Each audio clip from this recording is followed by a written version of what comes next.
काही लोक त्यांना जन्मताच थोडे गर्भश्रीमंत असतात, त्यांना काही फार काही कष्ट किंवा यातना होत नाहीत. पण काही लोकांना लहानपणापासून जन्मापासूनच यातनेला समोर जावं लागतं.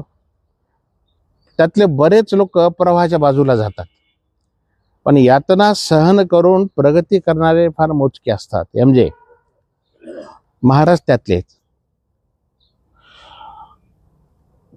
त्यांनी दीर्घकाळ प्रॅक्टिस केली, मुलं डॉक्टर झाले, सुना शिकवल्या. ज्याला शिक्षणाचं महत्व, काल सावित्रीबाई फुले यांची जयंती झाली.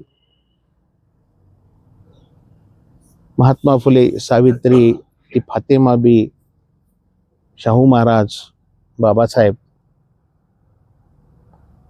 या खरं म्हणजे मी डॉक्टर होताना, तुम्ही डॉक्टर होताना, सगळेजण शिकताना या महापुरुषांनी केलेलं कार्य ते आपल्यासाठी प्रेरणादायी आहे. इवन दादाराव जरी इतरांना शिकवत असले तरी हे स्तोत्र त्या सावित्रीबाईपासून आले आणि ती प्रेरणा डॉक्टर स्वामी यांच्या जीवनात आली.